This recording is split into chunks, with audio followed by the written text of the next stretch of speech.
What's going on, guys? Red Bull Tanker, and welcome to our game of Axis and Allies 1951. This is an overview of turn one. It has been quite the turn already. So as I stated in the intro, the way we're playing is each member of an alliance goes at the same time. So Russia and China went first, followed by NATO, SATO, and the United States. All right, so let's start over here in the European side of the board. So starting off, the Soviet Navy came over here and they destroyed some U.S. ships, which hampered the U.S.'s ability to start reinforcing Europe on turn one, though the submarines did pay the ultimate price and were eventually sunk off of the eastern United States. A good chunk of the Soviet Wolfpack also came down into the channel and sunk some NATO ships. However, again, just like with off the East Coast, the submarines kind of paid the ultimate price when the Allies went. Following that up, in Germany, the Soviets cleared out the Berlin defenders. They cleared out the Austrian defenders as well. The Allied forces have retreated out of Germany, which is a very interesting tactic. We'll have to see what happens inside of that. The Allies also moved to reinforce northern Italy, keep that protected from the Soviet forces here in the south. Next, the Soviet Union did launch an amphibious assault into Turkey, and they had actually taken it. However, a massive NATO counterattack took Turkey for NATO, though NATO is only left with one tank division. Next, NATO forces out of Israel attacked Syria, and so because both sides have attacked a neutral, they will lose the ability to buy one out of 2 diplomacy dice next turn. And if they attack any more neutrals, now the neutrals will defend on a 3 instead of a 2. Let's see here. Other than that, I mean, in Europe, the Soviets are rushing their reinforcements to the west. The Allies are starting to bring their forces east. The U.S. has moved their atomic bomber fleet from the central United States to the Azores. They have moved the 6th Fleet that was originally off of Malta, and they mated it with some NATO ships here. Nope, I kind of screwed that up. But they're all sitting here off the Turkish Straits now, tying up the Soviet Black Sea Fleet, but we'll just have to see on turn 2 if the Soviets have something in mind.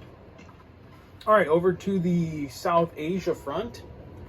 Russia did do diplomacy for India, and they carried it, so the Soviets were able to persuade India to join their cause, and the Soviets took control of India. SATO is attempting to keep reinforcements here in Southeast Asia in preparation for an eventual Chinese assault into Southeast Asia. As you can see, SATO is moving up its reinforcements as quick as it can to get into the area. The big news really came over here in Japan. The communist forces attempted an invasion of Japan. However, they failed. They failed during the naval combat. This carrier, which was originally over here, was able to scramble some planes into the naval battle over here, which the communists did not anticipate. So their fleet went in with minimal air cover, and that was basically the deciding factor there. And then on the American turn, they counterattacked the fleet that had retreated here and destroyed not only the remnants of the communist fleet, but sunk 3 fully loaded transports, which will definitely hurt the communists coming up. So that'll be interesting to see. And then sort of on the non-combat, the United States has taken its forces from Hawaii, and the Western United States is preparing an amphibious force to reinforce Japan.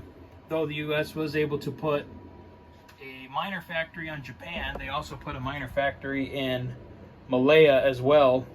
So they're already starting to build up their industrial power in and around China. So that is something that the communists are going to have to deal with. And that's something that's kind of always been a problem with trying to really get this game nailed down, is the fact that China, with them not having much of a navy, is very much at the mercy of the United States. And we are still constantly playing with their setup, so that way they're not completely overrun right away in the beginning of the game. Hopefully we'll get that more ironed out as time goes on.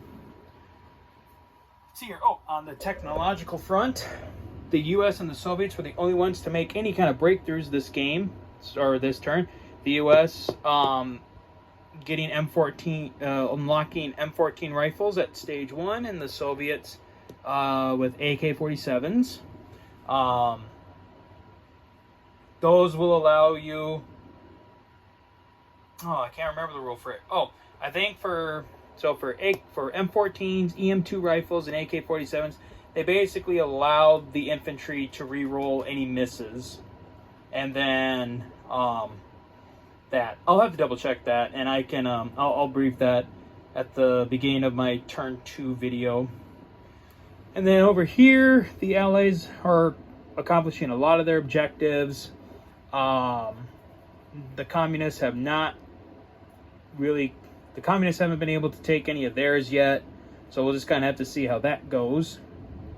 Over here, we can see the massive armies that are built up between the Soviets and the Allies. This is the Allied army that is currently protecting Paris. This is the army in Holland, Belgium. This is the army in Syria. And then we have the whole Russian army here. We got Poland, Austria. Let's see, these guys are, where are they? Slovakia, East Germany, and Romania. So there's quite a bit of action that still needs to be done, and that pretty much is it for all of turn 1, and we will see you guys next time for turn 2. So until then, guys, as always, take care.